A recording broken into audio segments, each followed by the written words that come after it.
भाग संख्या 8। साधक का कर्तव्य। साधक का मुख्य कर्तव्य है साधन विरुद्ध कार्य न करना, अर्थात जो कार्य परमात्मा तत्व की प्राप्ति में बाधक हो उसका त्याग करना। साधन विरुद्ध कार्य का त्याग करने पर साधन करना नहीं पड़ता, प्रत्युत स्वतः हो जाता है। स्वतः होने वाले साधन में कर्तृत्व अभिमान अर्थात करने का अभिमान नहीं आता। वास्तव में साधन स्वतः सिद्ध है। साधन विरुद्ध कार्य तो हमने पकड़ा है। जैसे बालक स्वतः सत्य बोलता है, पर जब वह झूठ को स्वीकार कर लेता है अर्थात झूठ बोलना सीख जाता है, तब उसको सत्य बोलने के लिए उद्योग करना पड़ता है। उद्योग से किए गए साधन से कर्तृत्वाभिमान पैदा होता है। तात्पर्य है कि जैसे सत्य परमात्मा अविनाशी है, ऐसे ही साधन भी अविनाशी है। परंतु जब साधक साधन को अविनाशी न मानकर प्रतिसाध्य अपने उद्योग से किया गया मान लेता है, तब उसमें कर्तृत्वाभिमान आ जाता है। जो अपना नहीं है, प्रत्युत मिला हुआ है और बिछुड़ जाएगा, उसको अपना मानना, और जो अनादिकाल से स्वतः अपना है उसको अपना न मानना साधन विरुद्ध कार्य है। अतः साधन विरुद्ध कार्य के त्याग का तात्पर्य है जो मिला है उसको अपना नहीं मानना, कारण कि जो मिला है वह बिछुड़ेगा, यह नियम है। इसलिए मिले हुए को अपना न मानकर प्रत्युत संसार का ही मानकर उसका सदुपयोग करना है। साधक को जो देश काल वस्तु व्यक्ति परिस्थिति आदि मिली है उसका सदुपयोग करना चाहिए। सदुपयोग करने का तात्पर्य है प्राप्त वस्तु आदि को अपनी न मानकर प्रत्युत अभावग्रस्तों की ही मानकर निस्वार्थ भाव से उनकी सेवा में लगा देना, यह कर्म योग है। साधक को अपनी जानकारी का आदर करना चाहिए, उसको महत्व देना चाहिए। अपनी जानकारी को महत्व देने का तात्पर्य है अपने विवेक से जैसा जाना है वैसा मान लेना और वैसा ही आचरण करना। जैसे किसी भी वस्तु व्यक्ति परिस्थिति आदि के साथ हमारा संबंध था नहीं, होगा नहीं, हो सकता नहीं, और वर्तमान में भी उससे निरंतर संबंध विच्छेद हो रहा है। इस प्रकार साधक अपने को असंग स्वीकार करे, यह ज्ञान योग है। साधक को एकमात्र भगवान पर ही विश्वास करना चाहिए। विश्वास करने का तात्पर्य है भगवान के सिवाय दूसरी चीज़ को भूलकर भी अपना न मानना और उस पर विश्वास भरोसा न करना, यह भक्ति योग है। मिली हुई वस्तु आदि का सदुपयोग करने की अपेक्षा उसका दुरुपयोग न करना श्रेष्ठ है। अपनी जानकारी का आदर करने की अपेक्षा उसका अनादर न करना श्रेष्ठ है। भगवान पर विश्वास करने की अपेक्षा संसार पर विश्वास न करना श्रेष्ठ है।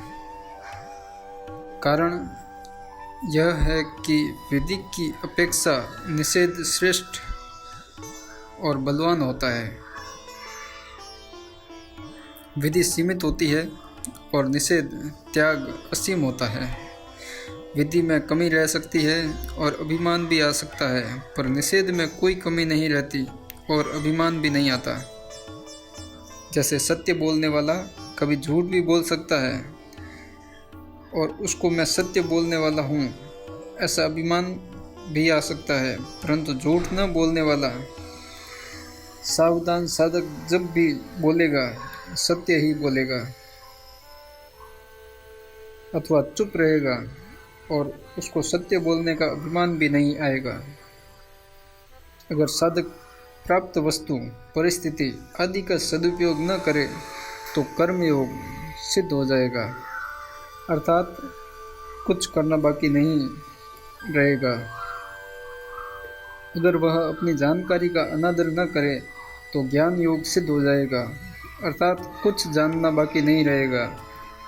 अगर वह संसार पर विश्वास न करे तो भक्ति योग सिद्ध हो जाएगा, अर्थात कुछ पाना बाकी नहीं रहेगा।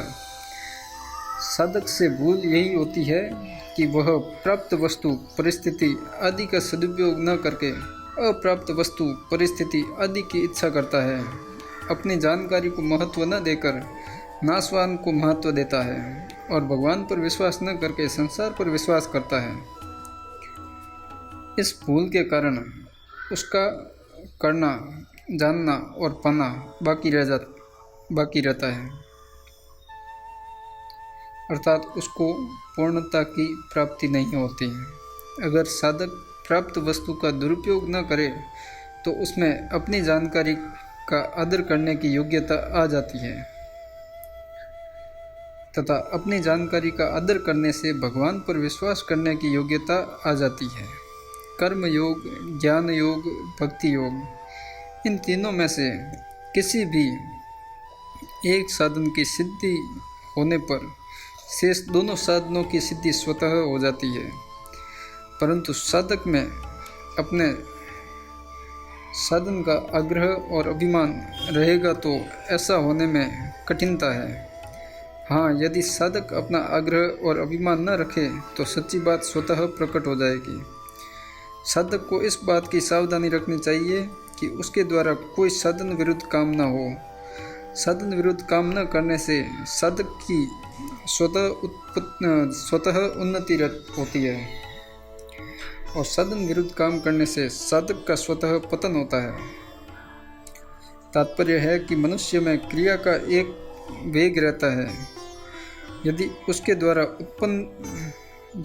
द्वारा उन्नति की क्रिया नहीं होगी तो फिर पतन की क्रिया होगी, कारण कि स्थिर न रहना, प्रतिक्षण बदलना संसार का स्वभाव है। अतः साधक या तो उन्नति में जाएगा या पतन में जाएगा। इसलिए साधक किसी भी जाति, वर्ण, आश्रम, मत, संप्रदाय आदि का क्यों न हो, उसको साधन विरुद्ध कार्य का त्याग करना ही पड़ेगा, अर्थात प्राप्त वस्तु का दुरुपयोग, अपनी जानकारी का अनादर और संसार पर विश्वास, इन तीनों का त्याग करना ही पड़ेगा। साधन विरुद्ध कार्य के त्याग में ही उसके साधन की पूर्णता है। प्रश्न: साधन विरुद्ध कार्य के मूल में क्या है? उत्तर: साधन विरुद्ध कार्य के मूल में सुख भोग की आसक्ति है। परमात्मा तत्व की प्राप्ति में सुखासक्ति बहुत बाधक है। सुखासक्ति अधिक होने से उसका त्याग कठिन है, असंभव दिखता है। परंतु साधक इस सुखासक्ति के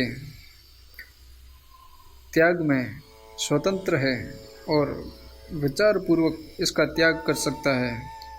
वह विचार करे कि मुझे वह सुख लेना है जिसमें कोई कमी न हो तथा जो कभी नष्ट न हो। जिस लाभ की प्राप्ति होने पर उससे अधिक कोई दूसरा लाभ उसके मानने में भी नहीं आता और जिसमें स्थित होने पर वह बड़े भारी दुख से भी विचलित नहीं किया जा सकता, जिसमें दुखों के संयोग का ही वियोग है, उसी को योग नाम से जानना चाहिए। मनुष्य में विचार की जितनी शक्ति है उतनी देवताओं में भी नहीं है। वह विचार नहीं करता तो यह उसका प्रमाद है, असावधानी है। सुख भोग से भोग्य वस्तु का नाश और अपना पतन होता है, यह नियम है। जैसे राग पूर्वक धन का भोग करते हैं तो धन का नाश और अपना पतन करते हैं। अपने में धन का महत्व, कामना, लोभ, आसक्ति, जड़ता, गुलामी आदि आना ही अपना पतन है। राग पूर्वक भोजन करते हैं तो अन्न का नाश और अपना पतन करते हैं। अपने में भोजन की आसक्ति बढ़ना ही अपना पतन है। सांसारिक सुख का तो कहना ही क्या है। साधन जन्य सुख का भोग करने से भी साधक का पतन हो जाता है। जैसे त्याग से जो शांति मिलती है, उस शांति का उपभोग करने से वह त्याग नहीं रहता और साधक का पतन हो जाता है। कारण कि साधन जन्य सुख के भोग से मरा हुआ अहंकार भी जीवित हो जाता है, अर्थात व्यक्तित्व जागृत हो जाता है और दृढ़ हो जाता है, जो कि महान अनर्थ का जन्म मरण का हेतु है। जब तक अपने में अच्छेपन का भाव रहता है, अपने में कोई विशेषता दिखती है, तब तक व्यक्तित्व नष्ट नहीं होता, अर्थात अपने में एक देशीय पना रहता है। अतः साधन में ऊंची स्थिति होने पर भी तथा अपने में जीवन मुक्त या गुणातीत अवस्था की मान्यता होने पर भी उसका सुख नहीं भोगना चाहिए। इस विषय में साधक को बहुत सावधान रहने की आवश्यकता है।